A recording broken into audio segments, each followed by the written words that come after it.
বর্তমান বিভিন্ন চার্চে বা বিভিন্ন পাস্টার প্রচারক ফাদাররা পরিত্রাণ নিয়ে কিন্তু একদমই প্রচার করে না, এবং যেটা খুবই ভয়ানক একটা বিষয়। বিভিন্ন পাস্টার প্রচারক ফাদাররা বা বিভিন্ন যারা প্রভু যিশুর বাক্য প্রচার করছে তারা বিভিন্ন বিষয় প্রচার করে, কিভাবে প্রার্থনা করতে হয়, আরাধনা করতে হয়, কিভাবে ধৈর্য রাখতে হয়, কিভাবে শত্রুকে ভালোবাসতে হয়, বাইবেলের বিভিন্ন ঘটনা নিয়ে, অব্রাহামের হোক, রাজা দাউদের হোক, পৌলের জীবনের হোক, বা বিভিন্ন মানুষের জীবনের ঘটনা নিয়ে, কি প্রভু যিশুর বিভিন্ন দৃষ্টান্ত নিয়ে বিভিন্ন প্রচার হয়, কিন্তু পরিত্রাণ নিয়ে প্রচার একদমই হয় না। এবং এটা কিন্তু ভয়ানক বিষয়। একটা মানুষ প্রচুর প্রার্থনা করলো, প্রচুর আরাধনা করলো, প্রচুর দান করলো, কিন্তু যদি পরিত্রাণ নিয়েই ভুলভাবে সে বিশ্বাস করে, সে যদি ভুলভাবে বোঝে, ঈশ্বর কিন্তু তাকে কোনো মতেই ঈশ্বরের রাজ্যে প্রবেশ করতে দেবেন না। অনেক প্রার্থনা, অনেক দান করার পরেও দেবেন না। বেশিরভাগ পাস্টার প্রচারক পালককে যদি আপনি জিজ্ঞেস করেন যে পরিত্রাণ পাওয়ার পর কি হারিয়ে যেতে পারে, বেশিরভাগ উত্তর দেবে যে হ্যাঁ, হারিয়ে যেতে পারে। এবং এই ব্যক্তিরা কিন্তু প্রভু যিশুতে বিশ্বাসী না, যারা এমনভাবে বিশ্বাস করে। কারণ তারা তো প্রভু যিশু এই কথাটা মানে না যে যে একবার জীবন জল পান করে, জীবন জল পান করা মানে পবিত্র আত্মা পাওয়া। পবিত্র আত্মা মানুষ একবারই পায়, বিশ্বাস করার সাথে সাথে পায়, যেটা এই ফিসিওতে লেখা। অর্থাৎ যে একবার জীবন জল পান করে সে কখনো তৃষ্ণার্ত হইবে না। এই কথাটা কি প্রভু যিশু বলেননি? এই কথাটা তো বাইবেলে লেখা আছে, কিন্তু এই কথাটাই কেউ বিশ্বাস করে না। আপনি জিজ্ঞেস করুন কাউকে যে পরিত্রাণ পাওয়ার পর কেউ পরিত্রাণ হারিয়ে ফেলতে পারে, তখন বলবে অবশ্যই হারিয়ে ফেলতে পারে। অনেকে আবার এর সপক্ষে বাইবেল থেকে বিভিন্ন বাক্য তুলে দেবে, যুক্তি দেবে। তাহলে বাইবেলের কি এই বাক্যটা ভুল যে যে একবার জীবন জল পান করে সে কখনো তৃষ্ণার্ত হবে না? প্রভু যিশু তো এটা দু জায়গায় বলেছেন। তাহলে দু জায়গায় প্রভু যিশু ভুল বলেছেন, এটা আমাদের মেনে নিতে হবে। কিন্তু তা না, মানুষ বাইবেলের বিভিন্ন বাক্যের ভুল ব্যাখ্যা দেয়। মানুষ পবিত্র আত্মা একবারই পায় বিশ্বাস করার সাথে সাথে, এবং একবার পাওয়ার পরে সে আর তৃষ্ণার্ত হবে না। মানে কি? পবিত্র আত্মা তাকে আর কখনো ছাড়বে না। যে পবিত্র আত্মা আবার চলে যাবে, আবার সে পবিত্র আত্মা পাবে, আবার সে জীবন জল পান করবে, তা না। মানুষ বিশ্বাস করার সাথে সাথে পবিত্র আত্মা পায়, মানে তখনই সে জীবন জল পান করলো, এবং প্রভু যিশু বলেছেন সে কখনো তৃষ্ণার্ত হবে না। প্রভু যিশু স্পষ্ট শিক্ষা দিয়েছেন পরিত্রাণ পেলে কেউ হারায় না। কিন্তু যারা বিশ্বাস করে যে পরিত্রাণ পেলে হারিয়ে যেতে পারে, তারা এখনো প্রভু যিশুতে বিশ্বাসী হয়নি। হয়তো তারা অনেক প্রচার করছে, অনেক প্রার্থনা করছে, অনেক আরাধনা করছে, এটা ওটা, কিন্তু তাদের বিশ্বাসী নেই। পরিত্রাণ নিয়ে সঠিকভাবে বোঝা এবং অন্যকে বলা প্রচারক হিসাবে, পালক হিসাবে, এটা সব থেকে বেশি জরুরি। এইটাই না বুঝি যদি আমরা যদি এটাই মনে করি যে পরিত্রাণ পাওয়ার পর কেউ হারিয়ে যেতে পারে, আর সারা জীবন আরাধনা প্রার্থনা এটা করলাম, বাইবেলের বিভিন্ন বিষয় গভীরভাবে জানলাম, রাজা দাউদের ঘটনা, অব্রাহামের ঘটনা, পৌলের জীবন, কিন্তু এটা মনে করলাম পরিত্রাণ পাওয়ার পর সেটা হারিয়ে যেতে পারে, মানুষ নিজের ক্ষমতায় সেটা ধরে রাখে, তাহলে আমরা যীশু খ্রিস্টের কথাকে মানছি না। বা সেই ব্যক্তিরা যীশু খ্রিস্টের কথা মানেনি যে যে জীবন জল পান করে সে কখনো তৃষ্ণার্ত হবে না। অর্থাৎ যে পবিত্রতা পায়, অর্থাৎ পরিত্রাণ পায়, তারা কখনো তৃষ্ণার্ত হবে না, তারা কখনো পরিত্রাণ হারিয়ে ফেলবে না, এই কথাটা তারা মানেনি। অর্থাৎ তারা স্বর্গে উপস্থিত হবে না। এই জন্য পরিত্রাণ নিয়ে প্রচার হওয়াটা সব থেকে বেশি প্রয়োজন, যেটা বেশিরভাগ পাস্টার প্রচারকরা করে না। তারা বিষয়টাকে এড়িয়ে যায়, কারণ তারা নিজেরা বোঝে না।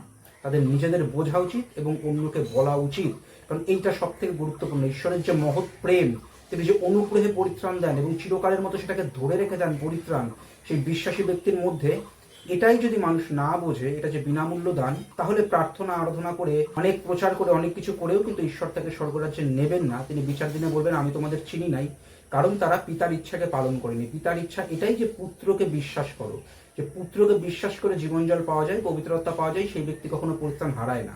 কিন্তু মানুষ যদি এটাই বিশ্বাস না করে, তাহলে তারা পিতার ইচ্ছা পালন করেনি, তার স্বর্গে উপস্থিত হবে না। বিশ্বাসী হিসাবে অবশ্যই আমাদের প্রার্থনা আরাধনা প্রশংসা করা উচিত, বাক্যকে গভীরভাবে জানা উচিত, কিন্তু এগুলো করে আমরা পরিত্রাণ ধরে রাখি না। পরিত্রাণ আমরা জীবন জল পান করেছি, বিশ্বাস করে পবিত্রতা পেয়েছি, এই জন্য চিরকাল থাকবে। জীবন জল পান করেছি, বিশ্বাসে পবিত্রতা পেয়েছি, এই কারণে আমি তৃষ্ণার্ত হব না।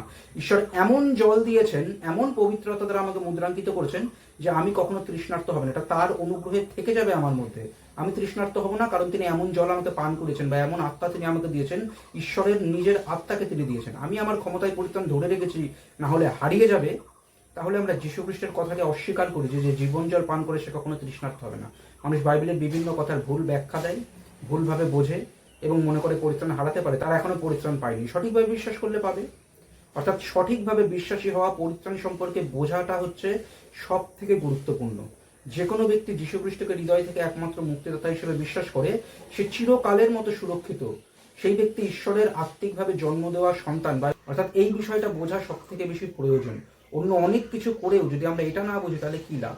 পিতা পুত্র পবিত্র আত্মায় এক ঈশ্বর, যীশু খ্রিস্ট একমাত্র মুক্তিদাতা, এর সমান অন্য কাউকে করা উচিত না। ক্যাথলিক চার্চে মরিয়মের কাছে, সর্বদূতের কাছে প্রার্থনা করার কথা বলা হচ্ছে, শত শত বছর ধরে এটা বলা হচ্ছে। এটা যারা করে তারা যীশু খ্রিস্টকে একমাত্র মুক্তিদাতা হিসেবে মানেনি, তারা মরিয়ম স্বর্গদূতকে যিশুর সমান করে, বা মাতা ঈশ্বর বা অন্য কাউকে যদি আমরা যীশু খ্রিস্টের সমান করি, পিতা পুত্র পবিত্র আত্মায় এক ঈশ্বরের সমান করে নিজেদের হৃদয়ে, তাহলে আমরা পরিত্রাণ পাইনি। তাহলে সেই ব্যক্তিরা নিজেদের বিশ্বাস হিসাবে দাবি করলেও পরিত্রাণ পায়নি।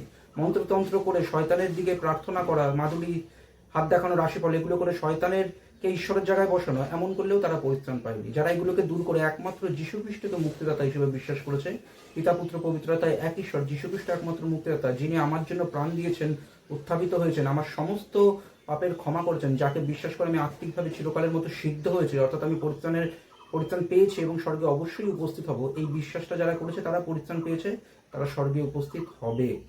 কিন্তু যারা ভুলভাবে বিশ্বাস করে তারা ঈশ্বরের কাছে যাবে না। এটা বাইবেলের স্পষ্ট শিক্ষা। অর্থাৎ পরিত্রাণ নিয়ে শিক্ষা পাওয়াটা, পরিত্রাণ নিয়ে বোঝা এবং অন্যকে বোঝানোটা সব থেকে বেশি গুরুত্বপূর্ণ। আমরা অবশ্যই ঈশ্বরের বাক্য পালন করব, পাপ থেকে দূরে থাকার চেষ্টা করব, প্রার্থনা করবো, আরাধনা করবো, ঈশ্বরকে সময় দেবো, অন্যকে ঈশ্বরের বাক্য জানাবো। কি এইগুলো করার কারণে, বিশ্বাসী হিসেবে বিভিন্ন ভালো কাজের কারণে ঈশ্বর অবশ্যই বিশ্বাসীকে পুরস্কার দেন, বা এগুলো করতে গিয়ে ভুল হলে তিনি চেতনা দেন, অনেক ক্ষেত্রে শাস্তি দেন। কিন্তু যে বিশ্বাস করেছে যীশু খ্রিস্টই একমাত্র মুক্তিদাতা, তার অনুগ্রহে পরিত্রাণ পাই এবং অনুগ্রহে স্বর্গে যাই, এটা বিনামূল্য দান, বিনামূল্যে আমি ঈশ্বরের কাছে যাবো, সেই ব্যক্তি ঈশ্বরের কাছে যাবেই। সে যদি বিশ্বাসী জীবনে কিছু ভুল করে, ঈশ্বর তাকে শাসন করবে কি, স্বর্গের পুরস্কার কম দেবে? স্বর্গে সে যাবেই, কারণ সেই ব্যক্তি জীবন জল পান করেছে, সেই ব্যক্তি চিরকালের মতো সিদ্ধতা পেয়েছে, যেটা ইব্রিয় 10:14 লেখা। যারা পবিত্রকৃত হয় তাদেরকে তিনি একই নৈবেদ্য দ্বারা চিরকালের মতো সিদ্ধ করেছে। আত্মিকভাবে সেই ব্যক্তিরা পুরোপুরি সিদ্ধ। কিন্তু যারা এটা মানতে পারে না যে আমি অনুগ্রহের কারণেই স্বর্গে যাব, আমি নিজের বাধ্যতায় যাচ্ছি এমন না, আমি পরিত্রাণকে ধরে রেখে দিয়েছি, এইগুলোই যদি বিশ্বাস করি, তাহলে তারা এখনো পরিত্রাণ পায়নি। তাহলে তারা সমাচারে বিশ্বাসই করলো না, তারা যীশু খ্রিস্টকে অস্বীকার করলো। অর্থাৎ পরিত্রাণ নিয়ে প্রচার হওয়াটা অত্যন্ত প্রয়োজন। অবশ্যই বিভিন্ন বিষয় নিয়ে প্রচার করার প্রয়োজন, তার সাথে সাথে পরিত্রাণ নিয়ে প্রচার হওয়াটা গুরুত্বপূর্ণ। কারণ ওই এত কিছু প্রচার করার পর, এতভাবে প্রার্থনা করে, এতভাবে আরাধনা করে, এটা ওটা অনেক কিছু করে, যদি মানুষ এটাই মনে করে যে আমি নিজের ক্ষমতায় স্বর্গে যাবো বা নিজের ক্ষমতায় পরিত্রাণটাকে ধরে রেখে দিয়েছি, তাহলে তার কি লাভ? তারা যীশু খ্রিস্টকে বিশ্বাসই করেনি, পরিত্রাণ পায়নি, অর্থাৎ ঈশ্বরের রাজ্যে তারা উপস্থিত হবে না। অর্থাৎ পরিত্রাণ নিয়ে বোঝাটা হচ্ছে সব থেকে গুরুত্বপূর্ণ। তারপরের বিষয়গুলোও গুরুত্বপূর্ণ, কিন্তু সব থেকে গুরুত্বপূর্ণ হচ্ছে পরিত্রাণ নিয়ে বোঝা।